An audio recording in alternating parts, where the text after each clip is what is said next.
আসসালামু আলাইকুম।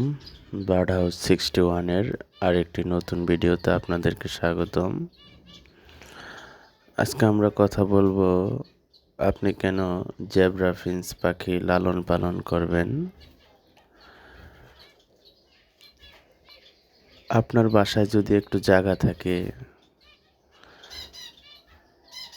ওই জায়গাতে আপনি চাইলে, আর আপনার যদি পাখি পালনের শখ থাকে, তাহলে আপনি এই পাখিগুলাই পালন করতে পারেন।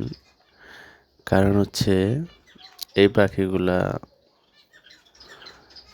শব্দ যেরকম মিষ্টি, দেখতে তার চাইতেও মিষ্টি। এগুলার চঞ্চলতা, উড়াউড়ি, সুন্দর সুন্দর শব্দ করা, গান গাওয়া যে কাউকে মুগ্ধ করবে। যে যত পাখি লালন পালন করুক না কেন, কেউ টিয়ে পাখি পালে, কেউ ময়না পাখি পালে, কেউ আবার আপনার বাজরিগার, লাভবার্ড, কোকাটেল, আরও বড় বড় কত পাখি লালন পালন করে। কিন্তু এই পাখিগুলা যে একবার দেখে, এগুলার প্রতি তার প্রেম জমে আসে। কারণ হচ্ছে এগুলার চঞ্চলতা, এগুলার কালার, এগুলার সৌন্দর্য।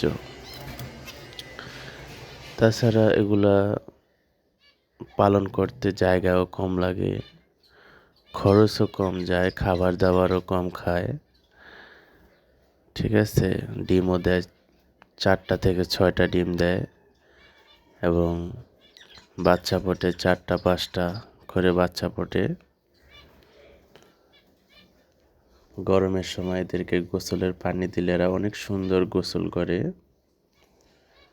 এরা খুব ভালো ডিম বাচ্চা করে, দেখতে পাচ্ছেন আমার এই জোড়াটা। খুব এখানে বেঙ্গলি ফিঞ্চের 2টা বাচ্চা আর জেব্রা ফিঞ্চের 3টা বাচ্চা আছে। তো আপনারা চাইলে এই পাখিগুলো লালন পালন করতে পারেন। সবাই ভালো